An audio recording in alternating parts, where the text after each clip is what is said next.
महाराष्ट्र की राजनीति में 31 जनवरी 2026 का दिन एक ऐतिहासिक दिन के तौर पर दर्ज हो चुका है। सुनेत्रा पवार ने उप मुख्यमंत्री पद की शपथ लेकर राज्य की पहली महिला डिप्टी सीएम बनने का गौरव हासिल किया है। वो महाराष्ट्र की 17वीं उप मुख्यमंत्री भी बन चुकी हैं। अजीत पवार के निधन के बाद ये जिम्मेदारी उनके परिवार और समर्थकों के लिए भावनात्मक पल भी है। सुनेत्रा पवार ने संघर्ष, सेवा और समर्पण से मुकाम हासिल किया है। आज सत्ता के गलियारों में एक नई महिला नेतृत्व की मजबूत दस्तक सुनाई पड़ रही है। ये सिर्फ सत्ता परिवर्तन नहीं है, बल्कि महाराष्ट्र के इतिहास में एक नया अध्याय भी है। आइए आपको सुनेत्रा पवार आखिर कौन है, उनसे जुड़ी हमारी खास रिपोर्ट दिखाते हैं। देखिए, सुनेत्रा पवार का जन्म 18 अक्टूबर 1963 को महाराष्ट्र के उस्मानाबाद जिले, जिसे अब धाराशिव कहा जाता है, में हुआ था। वो एक ऐसे परिवार से आती है जहां राजनीति बचपन से जीवन का हिस्सा रही है। उनके पिता बाजीराव पाटिल क्षेत्रीय स्तर के जाने माने नेता रहे हैं। वहीं उनके भाई पद्म सिंह पाटिल महाराष्ट्र सरकार में मंत्री रह चुके हैं और लोकसभा सांसद भी रहे हैं। उन्होंने औरंगाबाद के एसबी कॉलेज से बीकॉम की डिग्री हासिल की और शिक्षा के साथ सामाजिक जिम्मेदारियों को भी निभाया। समाज सेवा और नेतृत्व की पहचान। हालांकि लंबे समय तक सुनेत्रा पवार सीधे राजनीति में सक्रिय नहीं रही, लेकिन समाज सेवा में लगातार काम करती रही। उन्होंने पर्यावरण संरक्षण और ग्रामीण विकास को अपना लक्ष्य बनाया। इसी सोच के तहत एनवायरमेंटल फोरम ऑफ इंडिया यानी EFOI की स्थापना की, जैविक खेती को बढ़ावा दिया और कई गाँव को इको गाँव के रूप में विकसित किया। वो विद्या प्रतिष्ठान की ट्रस्टी और सावित्रीबाई फुले पुणे विश्वविद्यालय की सीनेट सदस्य भी रह चुकी हैं। साल 2024 में सुनेत्रा पवार ने सक्रिय राजनीति में कदम रखा था। उन्होंने बारामती लोकसभा सीट से चुनाव लड़ा, हालांकि उन्हें हार का सामना करना पड़ा। इसके बाद वो राज्यसभा सदस्य बनी और राष्ट्रीय राजनीति में अपनी पहचान बनाई। वो Baramati hitech textile park limited की अध्यक्ष भी रही, जहां उद्योग, रोजगार और महिला सशक्तिकरण से जुड़े बड़े फैसले लिए गए। सुनेत्रा पवार का जीवन सादगी और संघर्ष से भरा रहा है।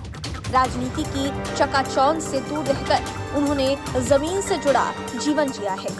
परिवार की जिम्मेदारियों के साथ समाज सेवा को मिशन बनाया। हर चुनौती का डटकर सामना किया और कभी हिम्मत नहीं हारी।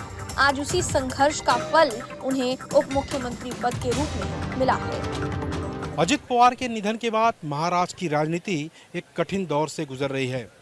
इन्हीं हालातों के बीच सुनीता पवार ने जिम्मेदारी का भारी बोझ उठाया है। एक साधारण जीवन जीने वाली महिला अब सत्ता के शिखर पर पहुंच चुकी है। यह एक शपथ नहीं, बल्कि एक इतिहास का बड़ा पल भी है और महाराष्ट्र इस इतिहास को पहली बार एक महिला को उप मुख्यमंत्री बनते देख रहा है। सामाजिक कार्यों में योगदान। सुनेत्रा पवार हमेशा समाज के कमजोर वर्गों के लिए आवाज बनी रही। महिलाओं की शिक्षा, स्वास्थ्य और आत्मनिर्भरता के लिए कई पहल की। ग्रामीण इलाकों में जरूरतमंद परिवारों तक मदद पहुंचाई। बच्चों की पढ़ाई और महिलाओं के स्वरोजगार पर विशेष ध्यान दिया। उनका मानना रहा कि असली राजनीति सेवा से शुरू होती है। सुनेत्रा पवार सिर्फ एक नेता की पत्नी नहीं, बल्कि खुद एक मजबूत पहचान है। संकट के समय परिवार और पार्टी को संभालने में उनकी भूमिका अहम रही है। लोगों से सीधा संवाद उनकी सबसे बड़ी ताकत है। धैर्य और संतुलन से उन्हें जाना जाता है। आज वही नेतृत्व उन्हें सत्ता की बड़ी जिम्मेदारी तक ले आया है।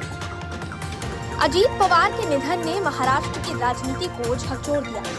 उस दर्द के बीच सुनेत्रा पवार ने खुद को संभाला और परिवार को मजबूती दी। भावनाओं को ताकत में बदलकर उन्होंने जिम्मेदारी संभाली। ये पद उनके लिए सत्ता से ज्यादा विरासत और संकल्प है। उनके अधूरे सपनों को पूरा करने की दिशा में ये एक बड़ा कदम है। सुनेत्रा पवार संगठन निर्माण और जनसंपर्क में मजबूत मानी जाती है। कार्यकर्ताओं से लेकर आम जनता तक उनकी पकड़ मजबूत है। समस्याओं को सुनकर तुरंत समाधान करना उनकी खासियत है। महिला सशक्तिकरण और ग्रामीण विकास में उन्होंने नई मिसाल कायम की है।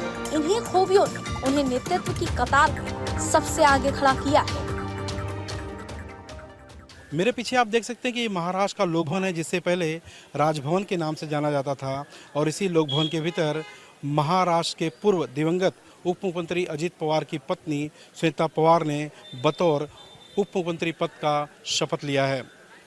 संघर्ष से लेकर सत्ता तक का यह सफर आसान नहीं था। दर्द से निकलकर सुनीता पवार ने नेतृत्व की एक नई मिसाल कायम की है। महाराष्ट्र के इतिहास में सुनीता पवार का नाम आज सुनहरे अक्षरों में जुड़ गया है।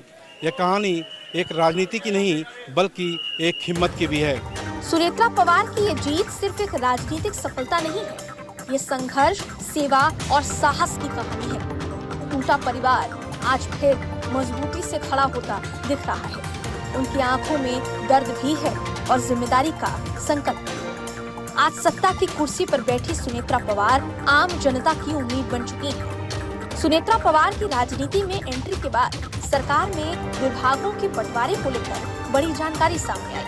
बहरहाल सुनेत्रा पवार को राज्य उत्पादन शुल्क, अल्पसंख्यक विभाग और खेल विभाग की जिम्मेदारी दी गई है। वहीं वित्त और योजना विभाग सीधे मुख्यमंत्री देवेंद्र फडणवीस के पास रहेगा।